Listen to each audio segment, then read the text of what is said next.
हमारे महान काव्यों को अगर हम पढ़ें तो उनमें ऐसे कितने ही अवसर आते हैं जब योद्धाओं, देवों, यक्षों, राक्षसों आदि द्वारा युद्ध में कई शक्तिशाली अस्त्रों और शस्त्रों का उपयोग किया गया। इनमें कितने ही दिव्यास्त्र ऐसे थे जिसका उपयोग उस समय नहीं किया गया होता तो इतिहास कुछ अलग सा होता। कुछ मजबूरी में और कुछ तो बस उन्माद मचाने के लिए चला दिए गए। आइए जानते हैं हमारे सनातन इतिहास में वर्णित सबसे शक्तिशाली अस्त्रों और शस्त्रों के बारे में। नंबर 10, इंद्रास्त्र। ये इंद्रदेव का एक प्रबल अस्त्र है। लक्ष्मण जी ने इंद्रास्त्र चलाकर ही मेघनाद का वध किया था। श्री राम ने इसी अस्त्र को चलाकर कुंभकर्ण को मार गिराया था। अर्जुन ने महाभारत में इसका उपयोग कई बार किया था। नंबर 9, ब्रह्मास्त्र। हमारे सनातन धर्म में ये माना जाता है कि धर्म और सत्य को बनाए रखने के उद्देश्य से ब्रह्मास्त्र का निर्माण ब्रह्मा जी द्वारा किया गया। ब्रह्मास्त्र की चपेट में आने से लक्ष्य पूरी तरह से नष्ट हो जाता है।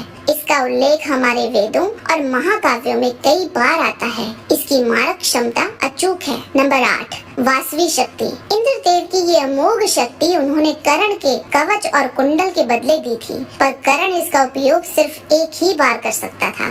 इसी से कर्ण ने घटोत्कच का वध किया था। नंबर 7, रौद्रास्त्र। स्वर्ग लोक में अर्जुन ने इसी अस्त्र का उपयोग कर हजारों काल के दैत्यों का वध किया था। अर्जुन इस अस्त्र को कर्ण पर भी चलाने वाले थे, पर उसी समय कर्ण के रथ का पहिया भूमि में धंस गया था। इसीलिए अर्जुन ने इसको वापस ले लिया था। श्री राम ने इसका उपयोग कुंभकर्ण पर किया था। नंबर 6, वज्रास्त्र। देवराज इंद्र का वज्र एक दुर्जय और अत्यधिक शक्तिशाली शस्त्र है। एक बार चलाने पर इससे इतनी ऊर्जा निकलती है जो लाखों प्राणियों को क्षण भर में भस्म कर सकती है। इंद्र ने इसका इस्तेमाल कर वल और वृत्र जैसे अति बलशाली राक्षसों का वध किया था। बाल हनुमान को भी इसका उपयोग कर अचेत कर दिया था। रामायण में ये अस्त्र श्री राम और लक्ष्मण जी के पास था और महाभारत में अर्जुन ने इस अस्त्र को अपने पिता से ग्रहण किया था। वज्रास्त्र को चलाकर ही अर्जुन ने लाखों निवात कवच असुरों का वध किया था। नंबर 5,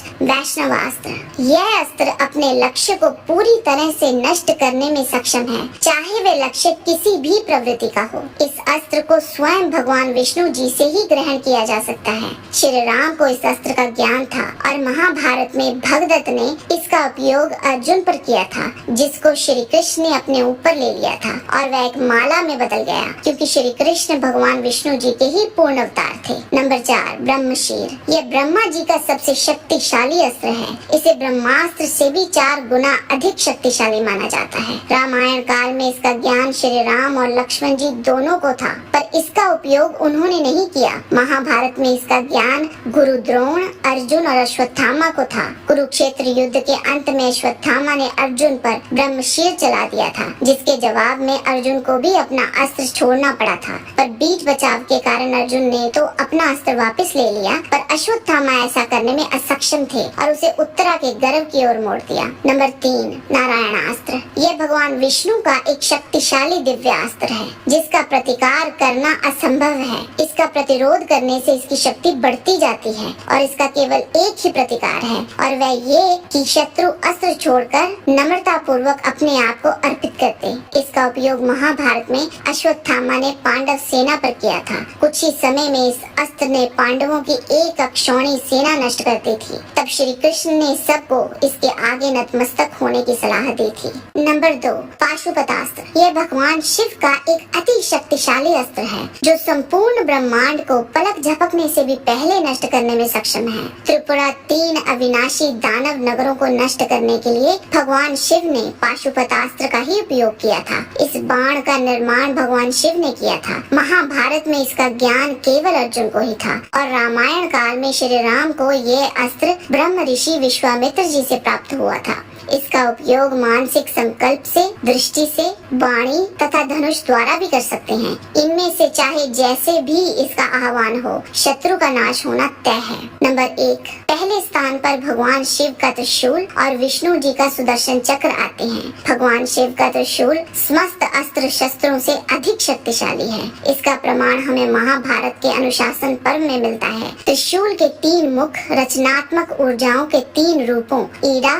पिंगला और सूक्ष्मना का प्रतिनिधित्व करते हैं। शंकर जी द्वारा छोड़े जाने पर वह इस पृथ्वी को विदीर्ण कर सकता है, महासागरों को सुखा सकता है अथवा समस्त संसार का संहार कर सकता है। धूम रहित आग की ज्वालाओं सहित वह काला त्रिशूल प्रलय काल के सूर्य के समान उदित हुआ था और हाथ में सर्प लिए अवर्णीय शक्तिशाली पाशधारी यमराज के समान जान पड़ता है। और वही सुदर्शन चक्र अजेयता, गति और मन को इंगित करता है। सुदर्शन चक्र अच्छाई की बहाली को भी दर्शाता है। भगवान विष्णु का ये चक्र शिव जी के त्रिशूल की ही तरह अति शक्तिशाली है।